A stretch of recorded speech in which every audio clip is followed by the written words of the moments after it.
The first winter I left food at the forest edge, I told myself it was for the foxes. Maybe a hungry coyote. Something ordinary that belonged in the rational architecture of northern Minnesota woods. I knew I was lying.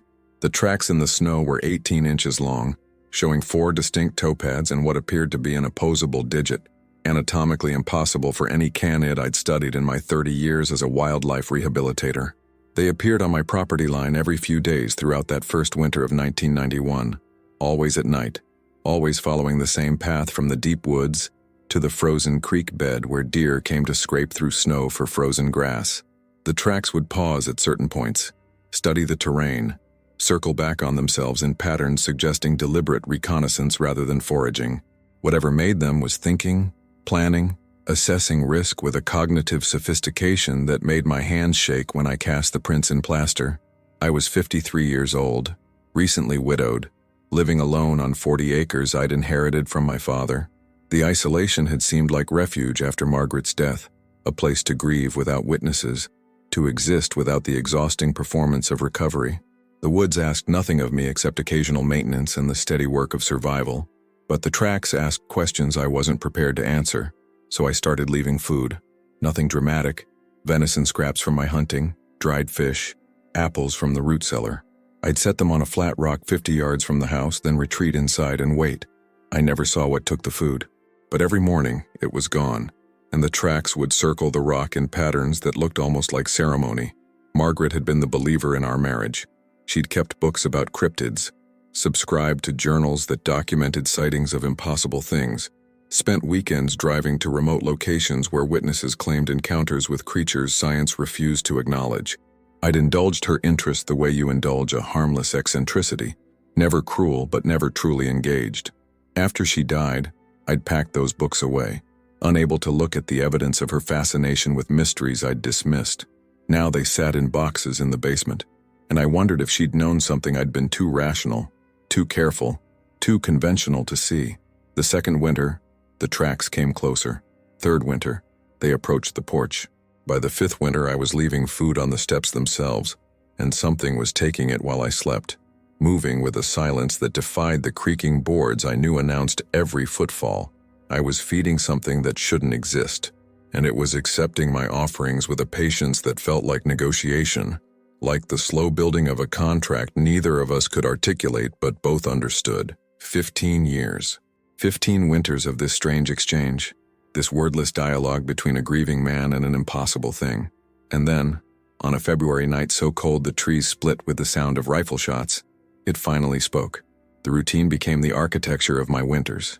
As soon as the first snow fell, usually early November in this part of Minnesota, I'd begin the nightly ritual, prepare the food, set it out at dusk, retreat inside. By morning, it would be gone. I documented everything with the methodical precision I'd learned in my years working wildlife rehabilitation. Photographs of tracks, careful measurements, notes on weather conditions and timing. I kept journals filled with observations, trying to build a picture of behavior, pattern, intelligence. The tracks told stories if you knew how to read them. They showed weight distribution suggesting bipedal movement as primary locomotion, not occasional. They showed a stride length that indicated height between 6 and 7 feet.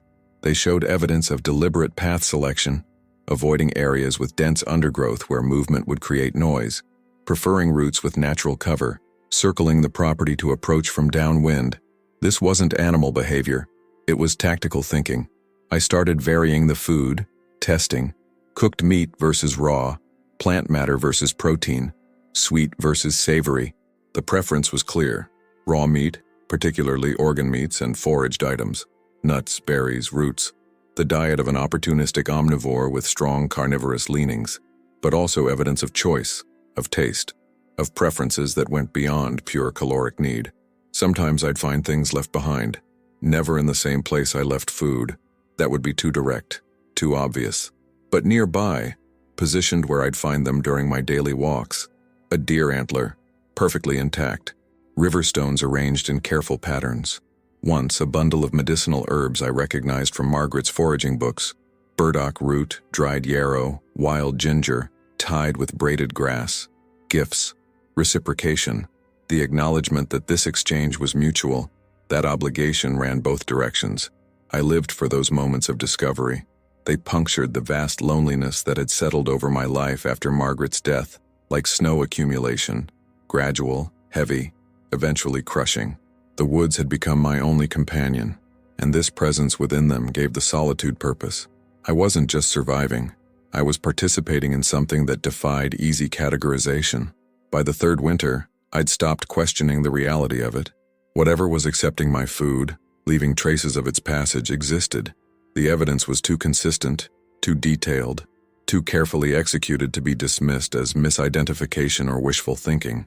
I'd spent 3 decades studying animal behavior. I knew the difference between a curious bear and something that operated with human-level cognition. The fear I'd initially felt, that instinctive recoil from the unknown, had transmuted into something else. Not comfort exactly, but acceptance. I was sharing territory with an intelligence that had chosen coexistence over confrontation, that had learned my patterns and adapted to them, that took my offerings and left acknowledgement in return. It felt in some way I couldn't articulate, like the relationship Margaret had always wanted me to have with the world. Open, willing to accept mystery, capable of wonder. I started speaking aloud during the food preparation, narrating my actions the way I'd talked to the animals I'd rehabilitated over the years. Got some good venison tonight, buck from the North Ridge. Clean kill, no suffering. I didn't expect understanding, but Margaret had always said animals responded to tone even without comprehension, to the emotional content beneath words, and I was so desperately lonely. The property had become its own small ecosystem of routine. I'd wake at dawn, check for tracks, document what I found. Spend the day on maintenance, splitting wood, repairing fences, managing the handful of chickens I kept for eggs. Evenings were for preparation, hunting when needed, foraging, preserving food for both myself and my silent visitor. The local town, population 847, 15 miles south, thought I'd gone peculiar after Margaret's death, the way people do when they live too long alone. I'd stopped attending church, stopped participating in the community events that had once structured our social calendar. Let my beard grow, let my cabin's exterior weather to gray, let the distance between myself and other humans stretch until it felt unbridgeable. But I wasn't alone. Not really. The presence in the woods was company, even unseen. Evidence of another consciousness sharing this space gave meaning to the daily work of survival. I was caring for something, and in that care, I found the first threads of purpose I'd felt since sitting beside Margaret's hospital bed, holding her hand as the cancer won. By the 7th winter, something shifted. The tracks came right to the porch, circled the house, paused at windows. I'd wake at 3 a.m. with the certainty that something was watching, studying, perhaps trying to understand the creature that lived inside this wooden structure and spent its days in solitary routine. I started leaving small things in addition to food. Margaret's books about cryptids, left open to pages with illustrations, drawings I'd made of the tracks, my journals, displayed on the porch railing where they could be examined without entering my space. I wanted communication, wanted to close the gap between curiosity and understanding, wanted perhaps to prove to Margaret's memory that I could be the person she'd hoped I would become, someone willing to engage with wonder rather than dismissing it. The books would be moved, pages turned. One morning I found my journal open to a page where I'd written extensive notes about track measurements, and beside it in the snow was a perfect self-portrait, a track deliberately pressed deep and clear, as if to say, "Yes, this is me. You see me." I stood in the cold dawn, staring at that print and wept. For Margaret. For the years I'd dismissed her fascination as fantasy, for the recognition that I'd been wrong about the world, about what was possible, about the boundaries between known and unknown. I'd spent 15 years feeding something impossible, and in return, it had taught me that impossibility was just the word we used for things we weren't yet ready to acknowledge. But I still hadn't seen it, hadn't heard its voice, hadn't crossed the final threshold from evidence to encounter. That would come later, on the coldest night of the coldest winter I'd ever known, when silence finally broke and the words spoken would reshape everything I thought I understood about humanity's place in this world. The winter of 2006 brought cold that felt personal. Temperatures plunged to 40 below, staying there for weeks. The kind of cold that kills exposed flesh in minutes, that makes trees explode like gunshots, that reduces the world to the binary of shelter and death. I was 68 years old, dealing with arthritis that made every movement deliberate, every task exhausting. Wood splitting took twice as long. The walk to the chicken coop felt like an expedition. Age had been abstract before that winter. Now it was immediate, physical, undeniable. But I maintained the routine. Every dusk, food at the porch edge. Every dawn, check for tracks and signs. The presence hadn't abandoned me through previous harsh winters, and I wouldn't abandon it now. The tracks became desperate. They appeared every night now, sometimes multiple times, circling closer, lingering longer. Whatever I was feeding was struggling, and my offerings had transitioned from gesture to necessity. I increased the portions, added calorie-dense foods, peanut butter, lard, dried fruit mixed with nuts. Survival rations. I was keeping something alive, and that responsibility felt both enormous and strangely fulfilling. On Valentine's Day, a date I noted only because it had been Margaret's favorite holiday, I woke at 2 a.m. to a sound that froze me mid-breath. Scratching. Deliberate rhythmic scratching on the wooden porch boards, directly below my bedroom window. I lay in darkness, heart hammering, listening to that sound continue for nearly 5 minutes. Not random, not animal investigating scent. This was purposeful, controlled, creating a pattern, and then it stopped, and the silence that followed felt expectant, waiting. I rose slowly, pulled on heavy clothes, and moved through the dark cabin to the front door. My hands shook as I lit the kerosene lamp. I'd never installed electricity, preferring the simplicity my father had maintained. The warm light pushed back the darkness but made the windows opaque, reflective, impossible to see through. I opened the door. The cold was a physical assault, stealing breath, burning exposed skin. The porch was empty. But there, in the lamplight falling across the weathered boards, I saw what the scratching had created. Symbols. Not random marks, but deliberate shapes carved into the wood with precision that suggested tool use or remarkably controlled claws. There were 7 distinct symbols arranged in a horizontal line, each about 3 inches tall, the wood curls still fresh and pale against the gray boards. I stood staring at them, my mind refusing to process what I was seeing. This wasn't leaving gifts or moving objects. This was writing, communication using symbolic representation, evidence of abstract thought, cultural transmission, language. I grabbed my journal and pencil, sketched the symbols with shaking hands. They didn't match any alphabet I recognized. Not Latin, not Cyrillic, not any indigenous North American writing system I'd encountered. They were unique, distinct, clearly intentional, and they'd been left for me to find. A message I couldn't read but whose existence changed everything. I spent the rest of that night in the cabin, feeding the stove, drinking coffee, staring at my sketch. By dawn, I'd made a decision. I created a response board, a large piece of plywood sanded smooth, positioned on the porch with charcoal sticks beside it. If something wanted to communicate, I'd provide better materials than my porch boards. And I'd respond. I drew simple pictures. A stick figure of a human, me, the cabin, trees, the sun, the moon. Basic representational communication, the kind researchers used when attempting to establish dialogue with great apes. I didn't know if it would work, if my correspondent would understand the intention, but I had to try. That night, I watched from the window, lamp extinguished, wrapped in blankets against the cold seeping through the glass. Hours passed. Nothing. And then around midnight, movement at the tree line. It was massive. Even at 100 feet distance in moonlight, the size was shocking. Easily 7 feet tall, moving with a bipedal gait that was simultaneously canine and eerily humanoid. The body was covered in thick fur that seemed to absorb light, making details difficult to resolve. But the posture, the careful placement of feet, the deliberate approach spoke to intelligence and caution in equal measure. It reached the porch, paused. I could see the head turning, scanning, assessing. Then it crouched before the board, and I watched as it studied my drawings with what seemed like intense concentration. It picked up the charcoal. The movement was awkward, hands not quite shaped for human tools but purposeful. It began to draw. What emerged over the next 15 minutes was astonishing. Not crude marks but detailed representations. It drew itself, a figure that matched its proportions, clearly self-aware and capable of self-representation. Then it drew multiple similar figures, some larger, some smaller. Then those figures with X marks through them. Then a single figure, itself, with a line connecting to my stick figure. The narrative was heartbreaking in its clarity. I had family. They're gone. You're all I have now. I pressed my hand against the window, tears freezing on my cheeks.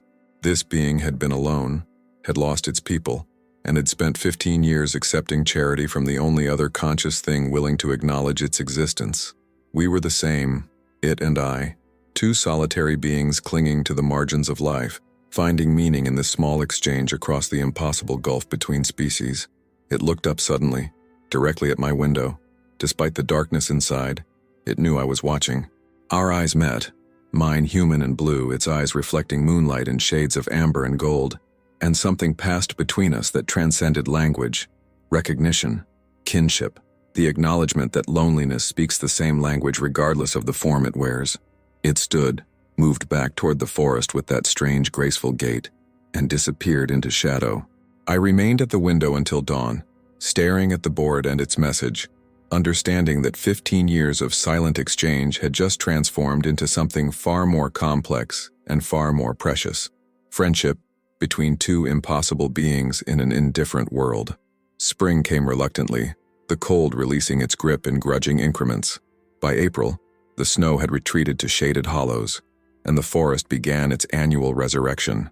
I was 70 years old, a milestone that passed unmarked except for my own acknowledgement that I'd lived longer than expected and longer than felt useful. But the board remained on the porch, and the dialogue continued. We'd developed a visual language of sorts, crude but effective. I'd draw questions using the symbols and representations we'd established. It would respond in kind. The exchanges revealed fragments of a life I could barely comprehend. It lived alone, as the winter drawings had indicated.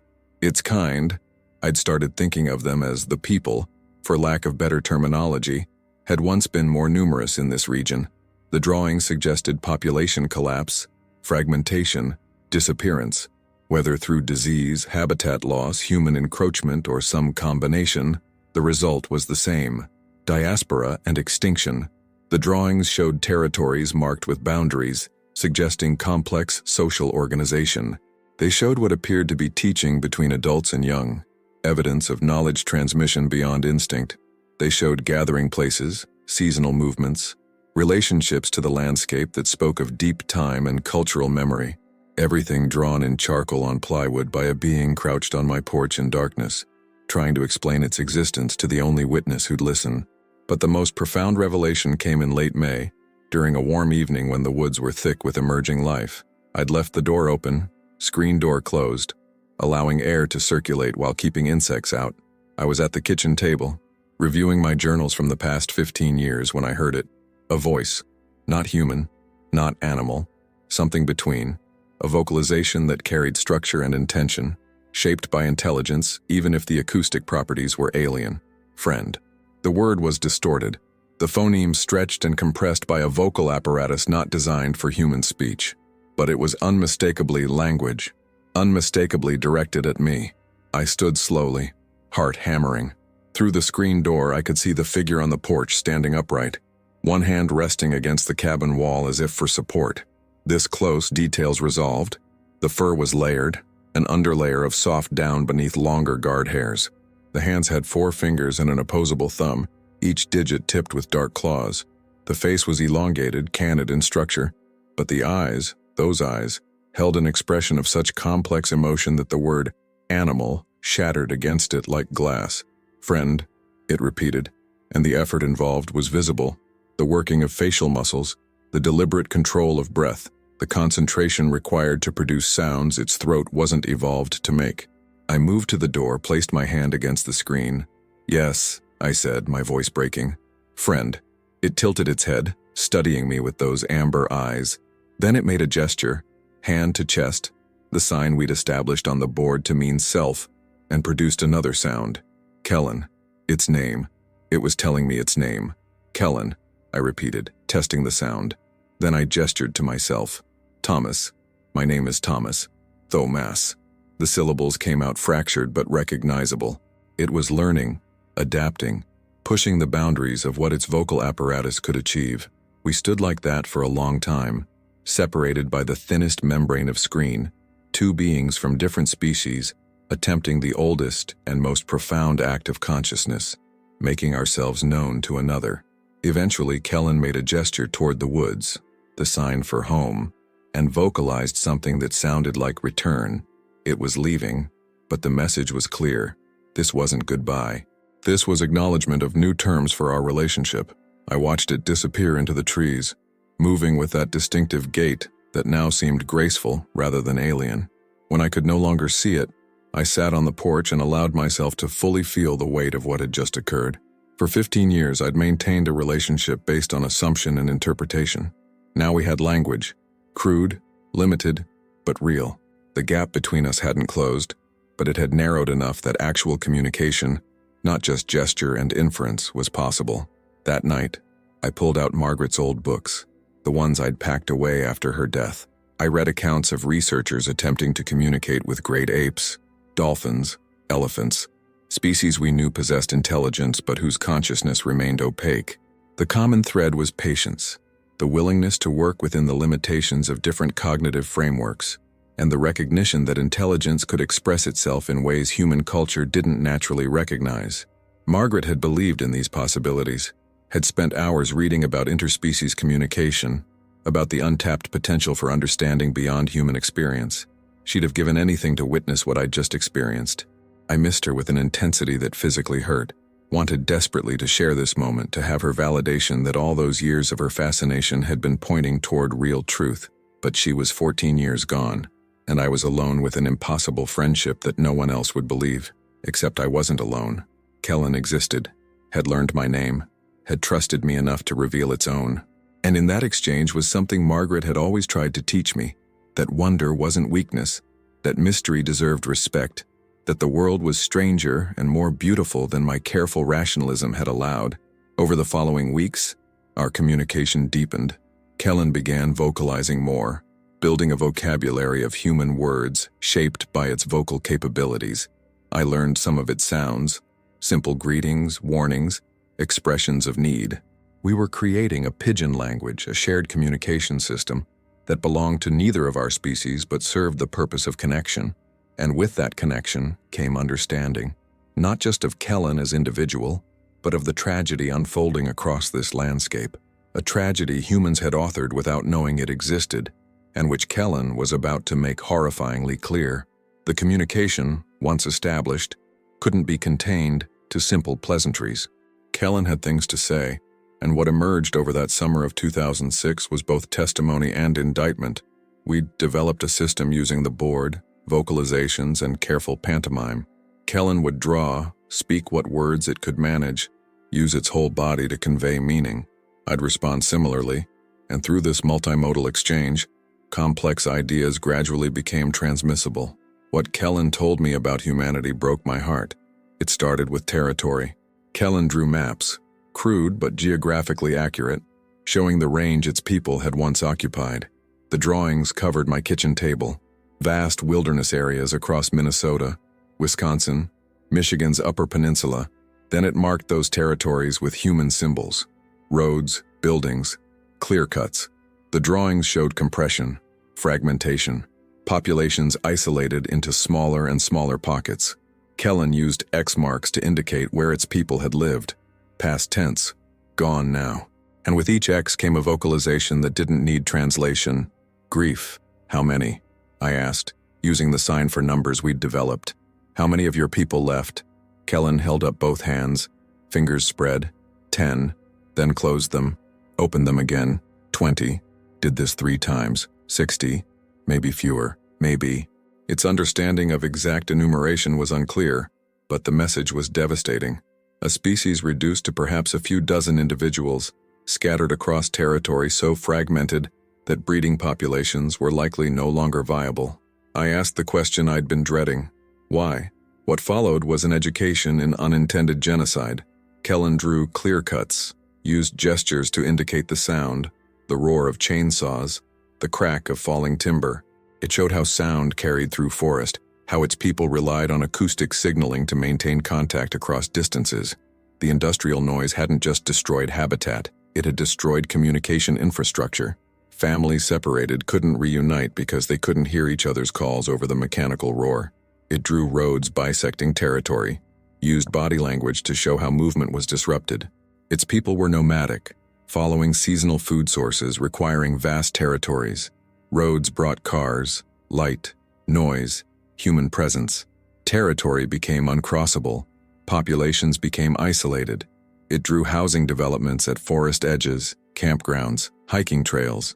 Each human incursion reduced the buffer zone where its people could exist undetected, and detection meant death, not usually immediate, not usually intentional, but inevitable. When humans saw them, responses fell into predictable patterns: fear followed by violence, or curiosity followed by pursuit. Neither ended well.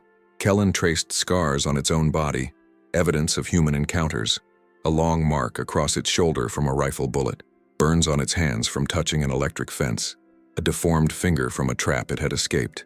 Each scar was a story of survival, but also evidence of a world becoming progressively more hostile, more dangerous, more impossible to navigate.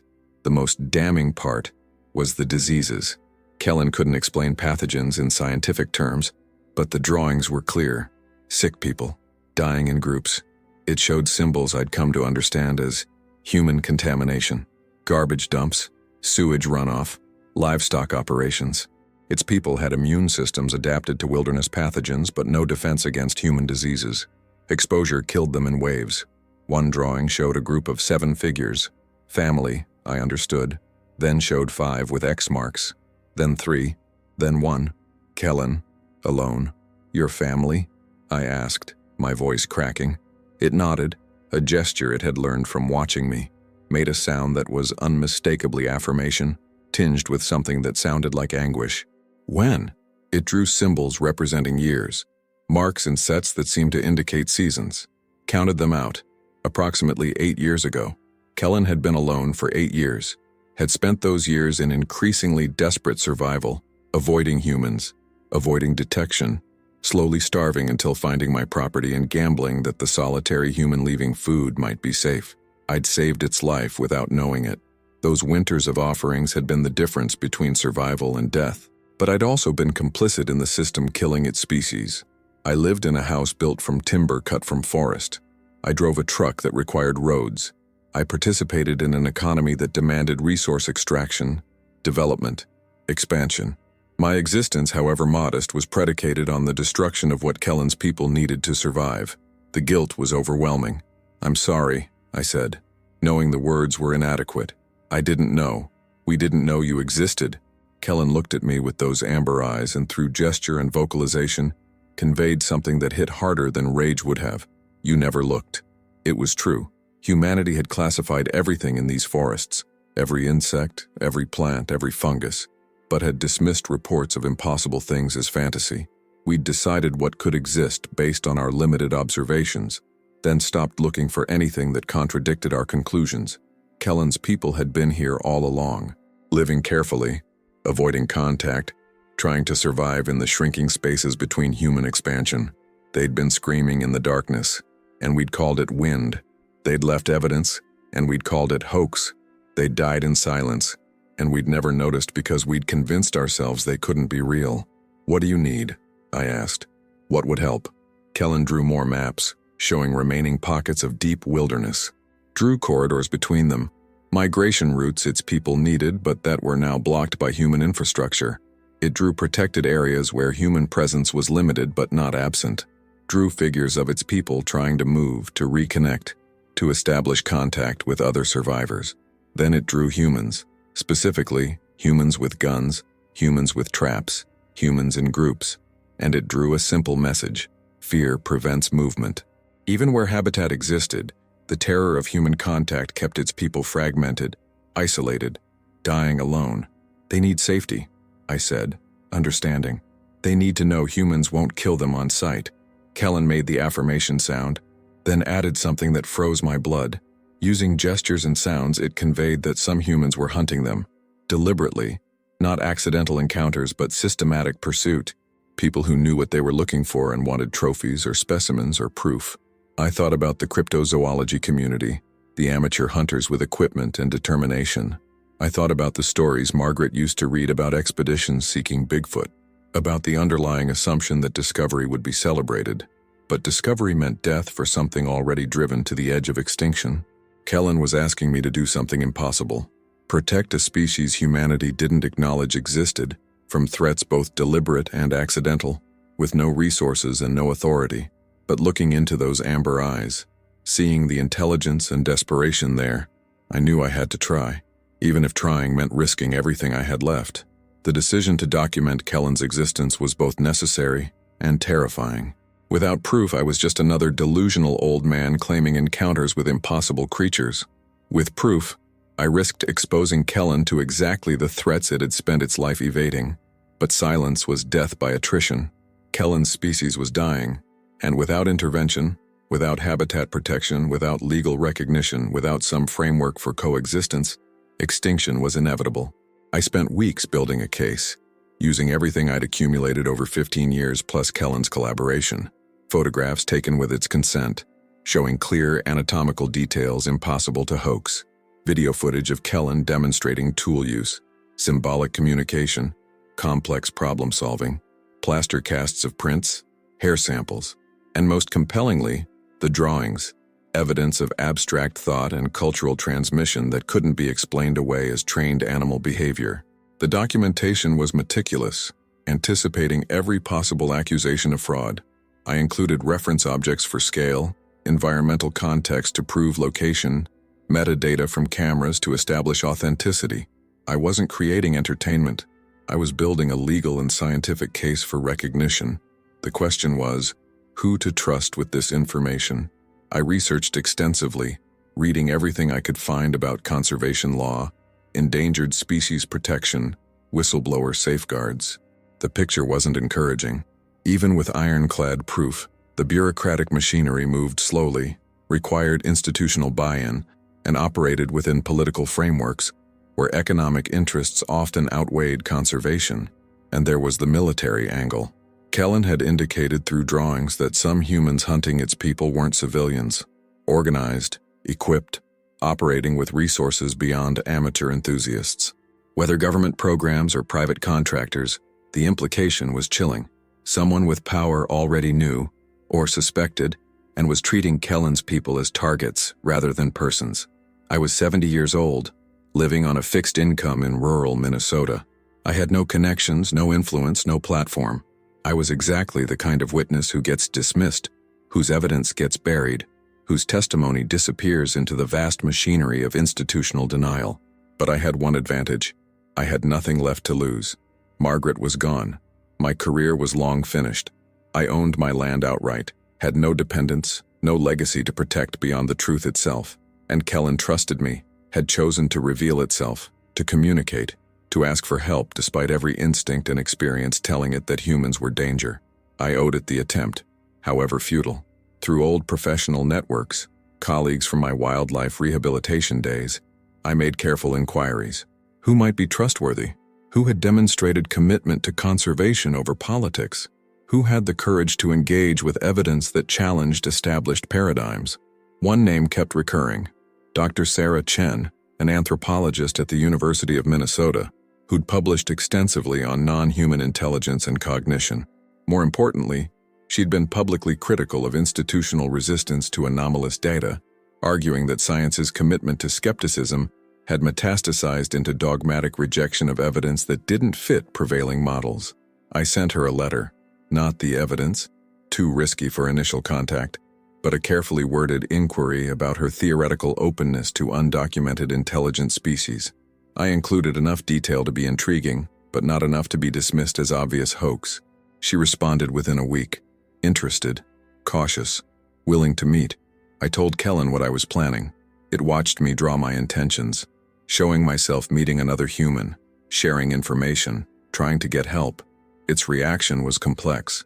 Fear, yes, but also something like hope. It understood the mathematics of extinction as well as I did. Isolation was death. The only chance for survival was intervention, protection, recognition. But intervention required trust. And trust, for Kellen's people, had always led to betrayal. Dr. Chen arrived on a warm September afternoon, driving a sensible sedan that navigated my rough access road with difficulty. She was younger than I expected, mid-40s, composed, professional. She approached with visible caution, clearly uncertain whether this would be waste of time or something else entirely. "Mr. Larson, Sarah Chen, thank you for agreeing to meet." I invited her inside, offered coffee, engaged in the small rituals of hospitality while assessing her. She was observing me with equal care, taking in the modest cabin, the walls covered with maps and documentation, the evident sincerity of my isolation. "Your letter made some extraordinary claims," she said finally. "I'm here because extraordinary claims deserve investigation, not automatic dismissal. But I need to be clear. I require rigorous evidence. Wishful thinking and misidentification have plagued this field for decades. I understand." I slid a portfolio across the table. "This is preliminary. Photographs, tracks, behavioral documentation spanning 15 years. Review it. If you think it warrants further investigation, we can discuss next steps." She opened the portfolio. I watched her expression shift as she examined the contents. From professional skepticism to focused attention to something like shock. She was trained to analyze evidence, to distinguish authentic anomalies from the countless hoaxes and misidentifications. And what she was seeing didn't fit comfortable categories. "These photographs," she said slowly. "Where were they taken?" "Here, on this property, with the subject's consent and cooperation." Her eyes snapped to mine. "Consent? You're claiming voluntary participation. I'm claiming communication. Complex, intentional, mutual. Not just stimulus response, but actual dialogue using symbolic representation and learned vocabulary." She set down the photographs, her hands slightly unsteady. "If this is authentic, if you've documented what these images suggest, we're not talking about an unknown animal. We're talking about an unknown people, with all the ethical, legal, and philosophical implications that entails. Yes, and you want my help establishing protection for them. I want your help establishing recognition. That they exist, that they're intelligent, that they have rights simply by virtue of being conscious, thinking beings. Protection follows from recognition." She stood, walked to the window, stared out at the forest. "Do you understand what you're asking? The resistance you'll face? The institutions that will have to admit they've been wrong? The economic interests that will fight against habitat protection? The chaos this introduces into every framework we've built for understanding humanity's place in the world? Yes, and I understand that without this recognition, they'll be extinct within a generation, possibly within my lifetime." I paused. "They have children, Dr. Chen, or they did. They have language, culture, history. They bury their dead. They mourn. They create art. And they're dying in silence because we've decided they can't exist." She turned back to me, and in her eyes I saw the war between caution and conviction. "I want to meet them. Whoever you've documented. I need direct observation. It's one individual. The others are too frightened of human contact. But yes, a meeting can be arranged, on its terms, with its consent, understanding that it's not a research subject but a person whose cooperation is contingent on being treated with dignity. Of course." Her voice was firm. "I'm an anthropologist, Mr. Larson. I don't study people without their participation and consent. That's non-negotiable." I felt something like hope for the first time in weeks. "Then we need to prepare, because what you're about to witness will change everything you think you know about this world." Dr. Chen's first meeting with Kellen happened on a cool October evening, orchestrated with the careful protocols of first contact between cultures. I'd spent days preparing both parties. Kellen understood that this human was potential ally, someone who might help establish protection. Dr. Chen understood that she was not observer but participant, engaging with a conscious being whose trust had to be earned rather than assumed. We met at dusk on the porch, the board between us. Dr. Chen sat quietly, hands visible, posture deliberately non-threatening. Kellen emerged from the tree line with characteristic caution, moving slowly, pausing frequently to assess the situation. The moment they made eye contact, Dr. Chen's professional composure cracked. She made a small sound, not fear but profound recognition of the impossible made manifest. Kellen tilted its head, studying her with equal intensity, and I realized they were engaged in the same assessment, measuring threat, gauging intention, deciding whether trust was possible. Kellen approached to within 15 feet, then stopped, made a vocalization, the greeting sound we'd established, and gestured to the board. I'd drawn an introduction earlier, symbols representing Dr. Chen, her purpose, her request for help. Kellen studied the board, then looked at Dr. Chen directly. "Help?" The word was distorted but clear. "Help how?"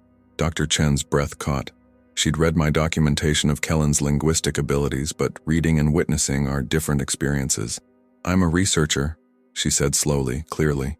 I study how different peoples understand and organize their worlds. I want to help make sure your people can survive, can have protected places to live.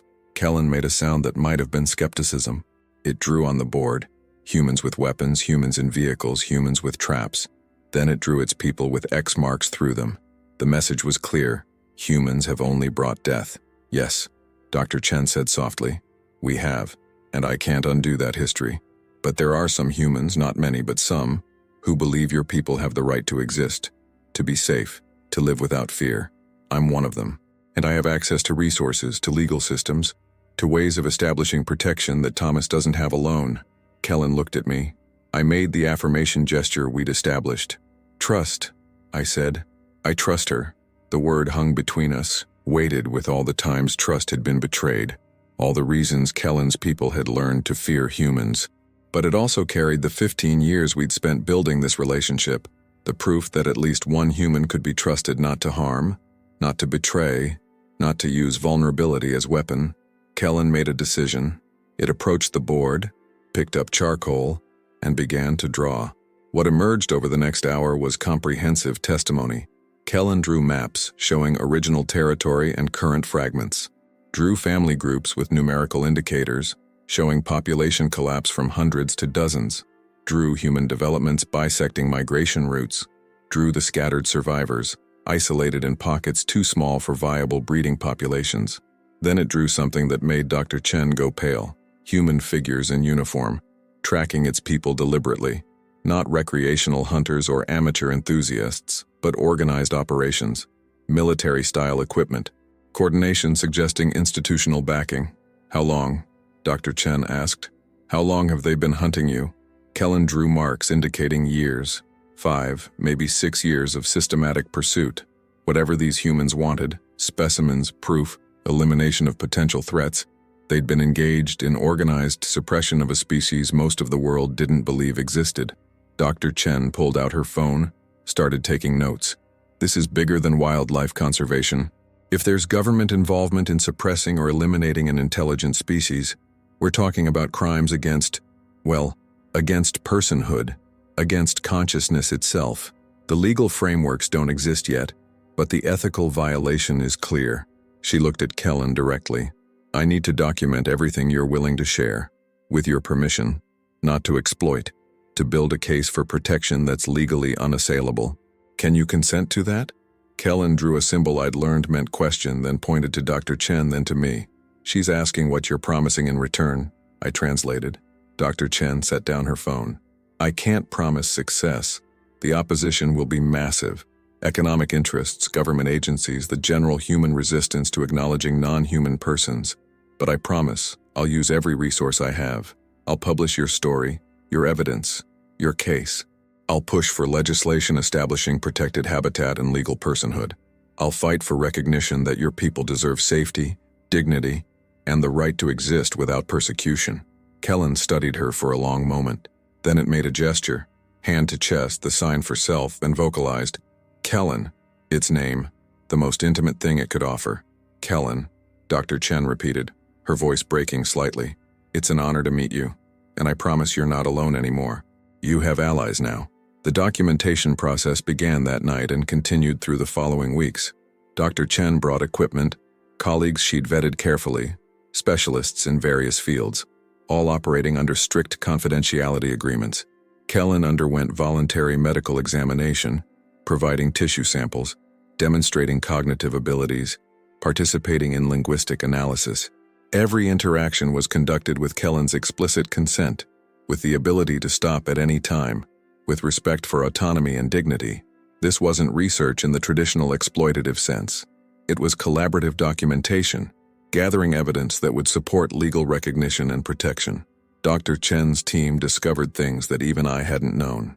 Kellen's DNA showed divergence from known species millions of years ago, a separate branch of intelligent evolution that had persisted alongside humanity, but followed a different developmental path. The linguistic analysis revealed cognitive capabilities equivalent to human language acquisition, with neural structures supporting complex symbolic thought.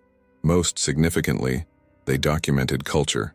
Kellen shared through drawings and gestures the traditions of its people, seasonal gathering practices, teaching methods for young, burial customs, conflict resolution protocols, evidence of accumulated knowledge passed between generations, of social organization beyond simple survival, of meaning-making and narrative that defined identity and community. This wasn't just an undocumented species. It was an undocumented civilization, forced into exile by the expansion of a younger, more aggressive civilization that refused to acknowledge their existence. Dr. Chen published preliminary findings in December 2006, carefully worded to withstand scrutiny while making the fundamental claims clear. Intelligent non-human persons existed in North America. They possessed rights equivalent to human rights, and they required immediate protection from extinction. The response was explosive, polarized, and exactly as difficult as she'd predicted. But the evidence was strong enough, the documentation thorough enough, that dismissal wasn't possible. Debate shifted from, do they exist, to, what do we do about it? And for the first time in its life, Kellen had human allies willing to fight for its people's survival. The backlash came fast, and from multiple directions.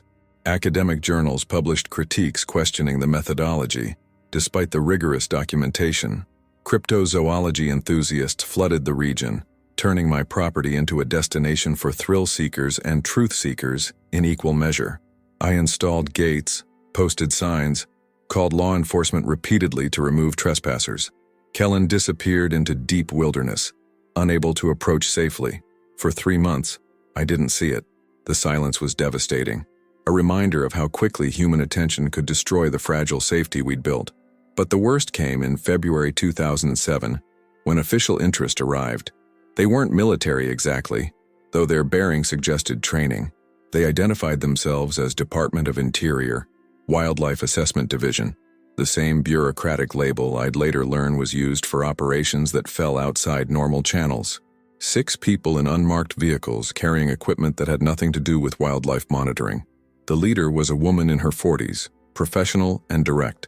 "Mr. Larson, I'm Dr. Victoria Reeves. We need to discuss the claims you've made regarding undocumented intelligent species." "The claims are documented," I said. Dr. Chen's publication included extensive evidence. Evidence that raises serious questions about habitat management, land use policy, and national security implications of unmonitored intelligent populations. Her tone made it clear these weren't conservation concerns. "We need access to the individual you've been harboring." Harboring? Kellen isn't a fugitive. They're a person living on their own ancestral territory, which I happen to occupy a small portion of. "Kellen," she smiled thinly, "you've named it. That's anthropomorphization, Mr. Larson. A common psychological phenomenon when dealing with animals that exhibit seemingly complex behaviors. Kellen named themselves, in their own language, which they then learned to translate into approximations of English phonemes. That's not anthropomorphization. That's linguistics. The team spread out across the property despite my objections, deploying sensors and cameras. They weren't here to document. They were here to track, to locate, to capture. The equipment was surveillance technology, designed to detect heat signatures, movement patterns, and biological markers. I'd prepared for this. Over the months of Dr. Chen's documentation, we'd developed protocols. Kellen knew the signs of systematic search operations. And more importantly, I'd spent weeks building a network of communication with others in the wilderness. Those Kellen had slowly, carefully reconnected with through protected corridors we'd mapped together. They weren't completely alone anymore, and they weren't defenseless. That night, the search operation experienced systematic failures. Equipment malfunctioned. Sensors registered false positives across vast areas. Camera systems captured footage of movement that analysis later showed was deliberately staged. Objects moved in patterns designed to mimic Kellen's gait and size, but leaving no other trace. Kellen's people were employing counter-surveillance, using their intimate knowledge of the terrain and human technology against the very systems designed to track them. Dr. Reeves grew frustrated. "You're interfering with federal operations. I'm not doing anything except living on my own property. If your equipment doesn't work, that's not my problem. We have legal authority to requisition cooperation. Show me the warrant. Show me the legal framework that gives you authority over an intelligent being that's not human, but possesses human-equivalent cognition and rights." Because Dr. Chen's working with constitutional lawyers who'd love to test that question in court. It was a bluff. We didn't have legal standing yet. The law hadn't caught up to reality. But they didn't know how far we'd gotten, what alliances Dr. Chen had built, what political pressure was building. Dr. Reeves left after a week of fruitless searching, but her parting words were a threat. This isn't over. Whatever you're protecting, it represents a biosecurity concern. We'll be monitoring. They left sensors in place, hidden throughout the forest. I found them over the following weeks. Sophisticated devices designed to detect biological signatures, record audio, capture movement. Kellen and I destroyed them systematically, a small act of resistance that felt both necessary and futile, because the fundamental problem remained. Even with allies, even with documentation, even with legal challenges in process, Kellen's people were still vulnerable to forces that operated outside accountability. The confrontation came to a head in March, when I received a visit from someone different, a man in his 60s, dressed casually, arriving alone in a pickup truck that suggested local rather than federal. Mr. Larson, name's Jack Harrington. I'm with the Ojibwe Nation Environmental Protection Office. Mind if we talk? He came inside, accepted coffee, sat with the easy patience of someone who understood rural protocol. I've been following the situation with interest. Our people have stories, old stories going back long before European contact, about other peoples who lived in the forests, different from us, but people nonetheless. We had agreements, understandings, shared territory. You're saying your ancestors knew about Kellen's people? Knew, traded with, sometimes had conflicts with, mostly left alone. The stories are consistent across multiple tribes, descriptions that match what you and Dr. Chen have documented. We always knew they were real. We just also knew that telling Wasakyu white people would end badly for everyone. So why tell me now? Because extinction is worse than exposure. Our elders have been discussing this. We have legal standing that you don't. Treaty rights, sovereignty in certain areas, frameworks for traditional ecological knowledge that courts recognize. If Kellen's people agree, we can establish protected areas under tribal authority. It won't solve everything, but it's something. I stared at him, feeling the first real hope since this began. They'd need to consent. Of course, we're not interested in controlling or owning, just acknowledging that these lands have always held more peoples than the dominant culture recognized, and that we have responsibility to protect all peoples, not just our own. That evening, I facilitated a meeting between Harrington and Kellen, watched as they communicated through drawings, gestures, careful English words, watched as Harrington showed respect without fawning, treated Kellen as sovereign person rather than specimen, and watched as Kellen, after years of isolation and fear, accepted the offered alliance. It wasn't safety, it wasn't full protection, but it was the beginning of recognition. Not just that Kellen's people existed, but that they had always existed, had always had claim to this place and deserved the space to continue existing on their own terms. The backlash came fast and from multiple directions. Academic journals published critiques questioning the methodology, despite the rigorous documentation. Cryptozoology enthusiasts flooded the region, turning my property into a destination for thrill seekers and truth seekers in equal measure. I installed gates, posted signs, called law enforcement repeatedly to remove trespassers. Kellen disappeared into deep wilderness, unable to approach safely. For 3 months, I didn't see it. The silence was devastating, a reminder of how quickly human attention could destroy the fragile safety we'd built. But the worst came in February 2007, when official interest arrived. They weren't military exactly, though their bearing suggested training. They identified themselves as Department of Interior, Wildlife Assessment Division, the same bureaucratic label I'd later learn was used for operations that fell outside normal channels. 6 people in unmarked vehicles carrying equipment that had nothing to do with wildlife monitoring. The leader was a woman in her 40s, professional and direct. Mr. Larson, I'm Dr. Victoria Reeves. We need to discuss the claims you've made regarding undocumented intelligent species. The claims are documented, I said. Dr. Chen's publication included extensive evidence that raises serious questions about habitat management, land use policy, and national security implications of unmonitored intelligent populations. Her tone made it clear these weren't conservation concerns. We need access to the individual you've been harboring. Harboring? Kellen isn't a fugitive. They're a person living on their own ancestral territory, which I happen to occupy a small portion of. Kellen, she smiled thinly. You've named it. That's anthropomorphization, Mr. Larson. A common psychological phenomenon when dealing with animals that exhibit seemingly complex behaviors. Kellen named themselves, in their own language, which they then learned to translate into approximations of English phonemes. That's not anthropomorphization, that's linguistics.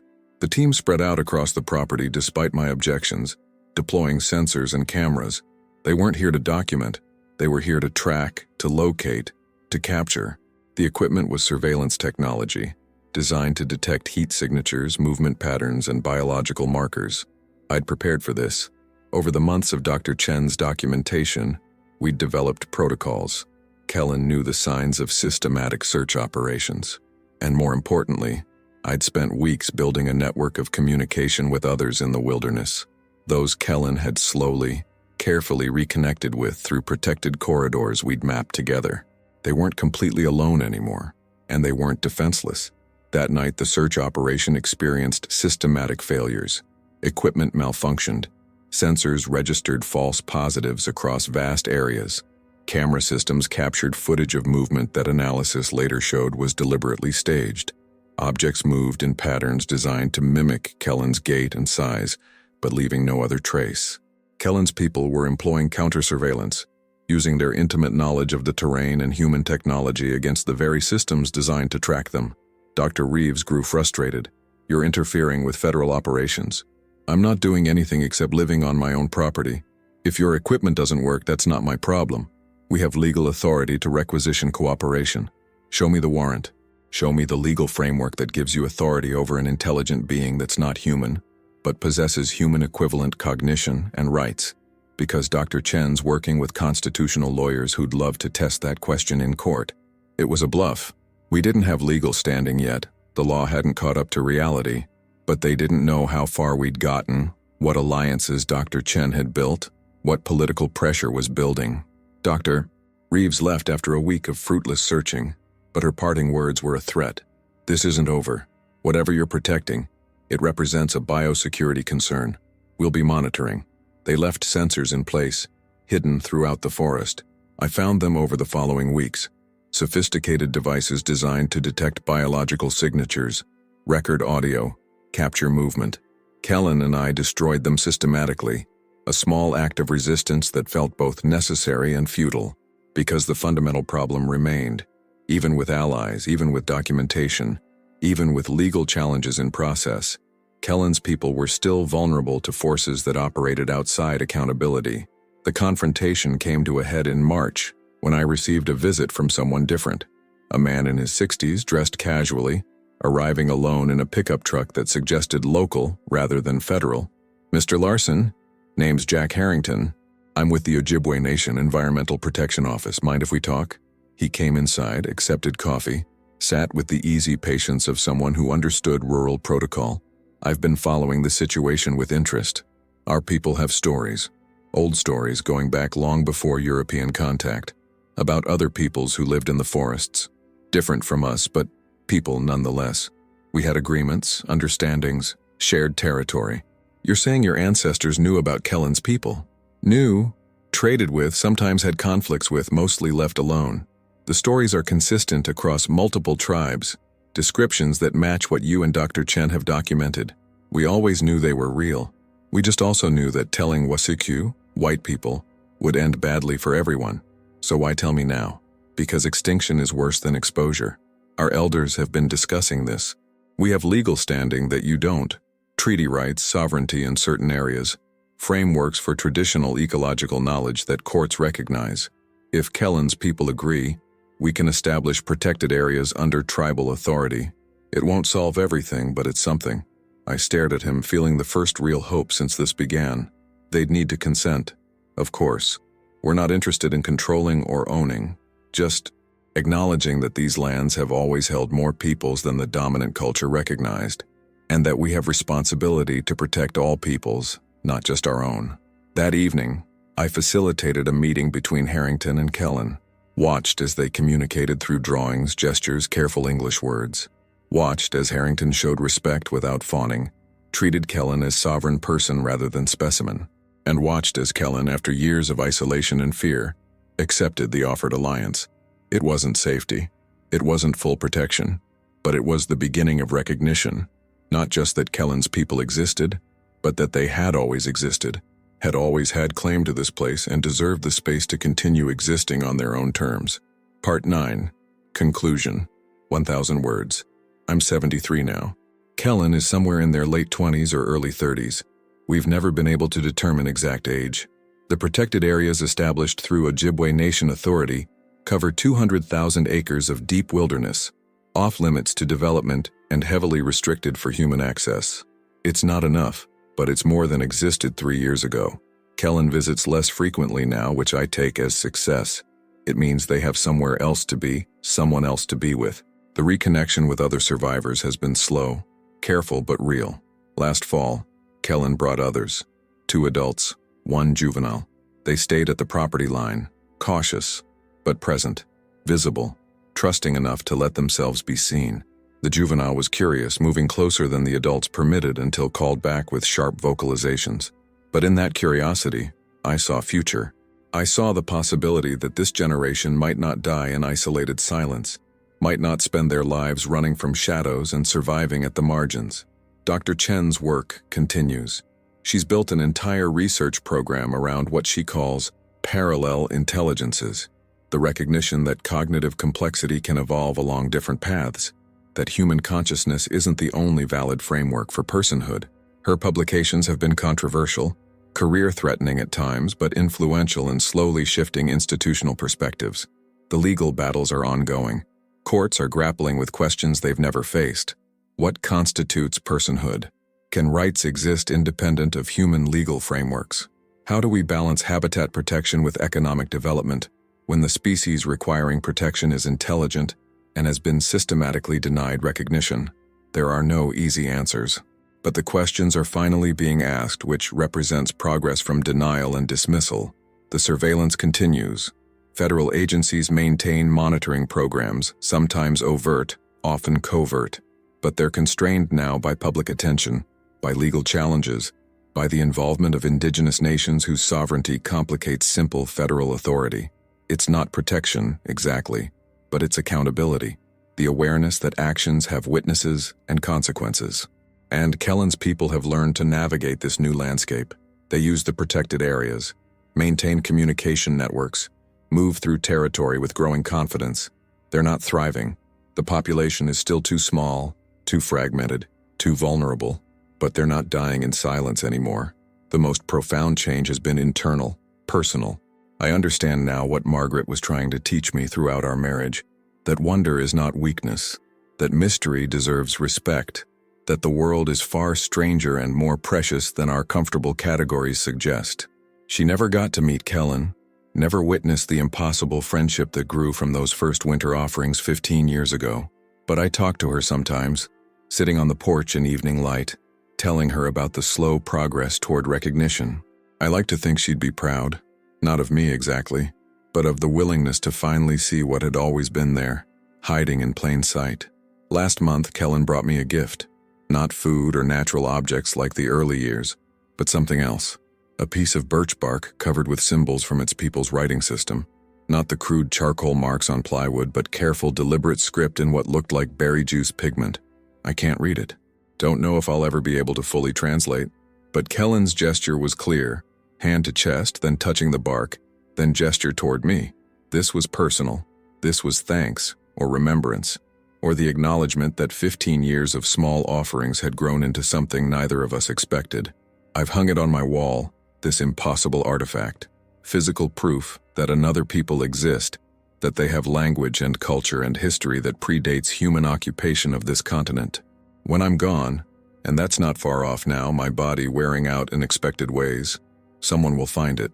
We'll have to grapple with what it means, what it represents, what responsibility it implies. Because that's what Kellen taught me, ultimately.